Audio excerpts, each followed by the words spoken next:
Hello, I'm Jason Duncan, and I wanted to make a short video to explain what I've been doing with the Wilkes land grants. I started this project in 2014 as a way to map all of the original land grants for Wilkes County, North Carolina. The land grants are the original allotment from the state of North Carolina of land to people who wanted to buy it. That started in 1778, at least for the area of Wilkes County. Before that, up until 1761, the Granville grants were issued by the British, but there were only 6 of those that I've been able to identify in Wilkes County. So almost all of the land in Wilkes County was granted by the state of North Carolina since 1778. And that's the project that I've been mapping since 2014. So far, I've mapped about half of the 8,000 land grants for Wilkes County. And everything that I've done, I make periodic updates on my website, and I just recently made an update, so I wanted to make this video to explain what can be seen on my website. Everything that I've done can be seen on my website at webjmd.com/WilkesLandGrants. So I make updates occasionally, including maps, the list of all the grants, and a variety of different reports. And those are all listed on this page. So there's various reports. There's a map of the watersheds, a list of creeks, information about each watershed, and I'll end up posting this video on this page as well. The main 2 things, though, that I want to mention here is the map and the list of the land grants. So we'll click on the maps first. It's really just one big map. So what you can see is this is a map of Wilkes County with the progress that I've made so far on the grants. Up here at the right, there are some toggles. I can toggle the county lines off and on, so now they're on top, the county line. So you can see I've done a lot of work on the maps for the land grants in the northeast part of the county, along the Yadkin River, and going into what's now Caldwell County. I can also toggle on and off the grid lines, which aren't necessarily that helpful now, but if you zoom in on the map and get lost, then the grid numbers may help you quickly know which part of the county that you're in. Another feature here at the upper right is this transparency slider. So I can slide that to the left, and now the grants, the maps that I've been doing, is almost invisible. Slide it back. So the key is to get a good blend between the road map and the layers of the grants that I've made. So let's take a look. Let's zoom in on a section of the map. Each of these shapes here is an individual tract of land that was granted to somebody. The colors are random, just as a way to make them individual. So right here is a grant to Christopher McCrary for 60 acres. It's on the waters of Roaring River. It begins at a Spanish Oak. I'm going to turn that grid line off so that we can see the text a little bit better. It begins at a Spanish Oak in and with his own south line. Well, and you can see here, he already had purchased in 1838 this 50-acre tract. And then in 1850, he bought this 60-acre tract on the southern border. It's near the fork of Roaring River. But what we can do then is take the transparency of the grants layer down, almost nothing. We see that's at the end of Little Mountain Church Road. So now you can barely see the faint outline of the original grant. And again, that's where Roaring River forks into the middle, and then the western fork, and then the eastern fork goes to the east. What's neat, though, is on this map we can go to the left, upper left corner, and click on satellite view, and we can actually see the satellite view with this overlay of the grants on top of it. So you can then see the same Little Mountain Church Road. You see these chicken houses, some woods. Pan up. We can see the edge of Roaring, or the Roaring River, going through this other tract. So I'm going to completely turn off the grants layer.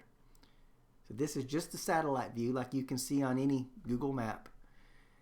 So you can see the area there, and by the map though, turning that back on, you can start to see what that land actually was when it was granted, where it was located. And again, I've done this. I'm going to turn it back to the map view so we don't have the satellite view cluttering things up. Zoom way out to the county again, and you can zoom in to any section here. I haven't done anything on Lewis Fork, anything to speak of. Or also Hunting Creek, I haven't gotten to that yet. Rocky Creek and Fishing Creek, I haven't done that yet either. I've mapped about 4,000 of the 8,000 grants. Some of those missed 4,000 that I've not done yet are into Ashe County, and even some into Tennessee. I'm not sure I will get to all of them because I want to focus on what is now Wilkes County. So that's the map. We're going to come back to that, but the other thing I want to talk about is this table. So if you click on the table, it's a list of 7,989 grants that I have listed here for Wilkes County. That's all of them. I've weeded out some of the empty files or grants that weren't really issued. This is the list of files at the archives that have names and acreage attached to them. So this is a fully searchable table. So I can type in a surname, a full name. I can type a description. If I want to look for, let's see. I'll go over here to subsystem. Say I want to do Roaring River. This lists the 1,300 grants that I have assigned to Roaring River. If I want to do, let's do Wrights Creek. I've only assigned 10 grants to Wrights Creek. So that's a much smaller creek on the south side of the Yadkin, near Rhonda, south of Rhonda. So I'll click the X here to clear that filter. And now I'm back to all 7,989. I can type a surname, Johnson. We'll type Johnson. You don't even have to hit enter. It automatically filters the list, and it has 143 grants to someone with the last name or with Johnson in their name. It could even be well, usually not Johnson, but it could be a first name. Anytime Johnson shows up in their name, you can type it at the full name spot. If you're only looking for the last name, you type it in the surname. So of the 143 tracks, let's click on this link here. It's N9 grid. We're looking for grant 2954 that was issued in 1814 for 200 acres to Ambrose Johnson on the Yadkin River. So I'm going to click that, and notice that it opens this map in a new tab and automatically zooms in on the grant that we were looking for. Here's the 200 acres on, let's zoom out just a little to get our bearings here. So this is the Roundabout Plantation where Benjamin Cleveland lived, Rhonda, and then along Highway 268 we have this 200 acres that was granted to Ambrose Johnson in 1814. So I'm going to turn the transparency down using this slider in the upper right corner, and I can see the road, Highway 268, going right through the middle of Ambrose Johnson's property. I'm going to turn the grid line off again, so that's not in the way. I can also turn on the switch it to satellite view. Again, we barely can see Ambrose Johnson through the clouds. And so this is near, well, W.E. Sale and Sons is on Highway 268, really at the corner of Ambrose Johnson's 200 acres. And Highway 268 going west toward Rhonda.